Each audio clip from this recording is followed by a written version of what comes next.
Hey everybody, this is Joel Runyon with Ultimate Paleo Guide, and today we're talking about butter. Now this can be a really confusing topic for people. It's so confusing, I've shot this video like 10 times, and I'm just going to do it live. We're doing it live. And so if you're familiar with paleo, pretty much across the board, all dairy products are a no-go, right?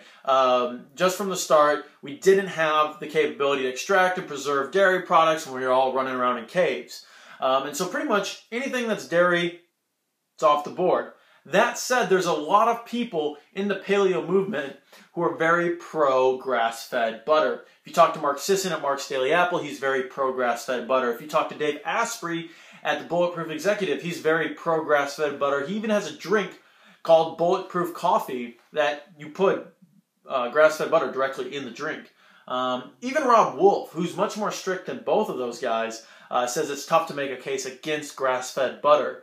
So if dairy pretty much is off the table in most paleo communities, why are all these paleo thinkers so pro grass-fed butter? And there's a couple different reasons why, but before I get into them, I want to be very clear that we're talking about grass-fed butter, we're not talking about grain-fed butter, and we're definitely not talking about margarine. If you've got margarine in the house, get rid of it. Nobody really knows what it is. Sort of this chemical compound. Throw it away. Make a sculpture of it. Just don't put it in your body, okay? Grain-fed butter is slightly better, but it doesn't have all the benefits that grass-fed butter does. And so grass-fed butter has a couple distinct benefits. The first of which is this compound called CLA, which is a bunch of cancer-fighting properties. It's found to help suppress cancer in animals. It also has a bunch of other health benefits, and it's only found in grass-fed products. So grass-fed beef, grass-fed butter, and it's really not present in grain-fed butter. The second thing that you're going to find in grass-fed butter is that the omega-3 to omega-6 ratio in grass-fed butter is much more favorable to omega-3s.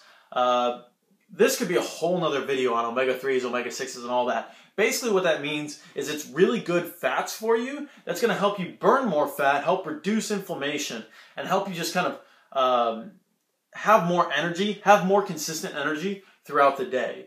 So for all those reasons, you're looking at something in grass-fed butter that has a lot of benefits to it. And because of the process that full-fat butter has gone through, because of that process that it's gone through, it's taken away a lot of the downsides to traditional dairy products. You don't have a lot of the problems with lactase, you don't have problems with digestion, which are the typical reasons why people tend to stay away from dairy products. And so if you can handle butter, if you like butter, make sure it's grass-fed and use it as you like. It's not technically paleo, but we have a lot of recipes on the site that include butter. And if you're going to use butter, make sure it's a grass-fed brand. Kerrygold is a really popular one.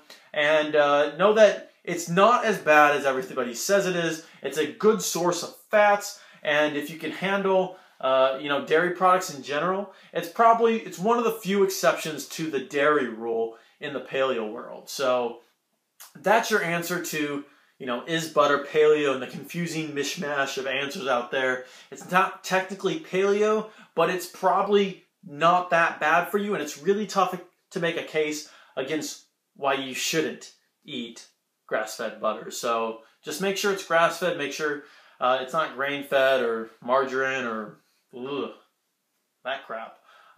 So that's your answer. If you have more questions, leave them below. If you like the video, share it with a friend. If you have other people asking questions about this stuff, just let them know. Share the video, subscribe, like, blow it up, and I'll see you next time. See you guys.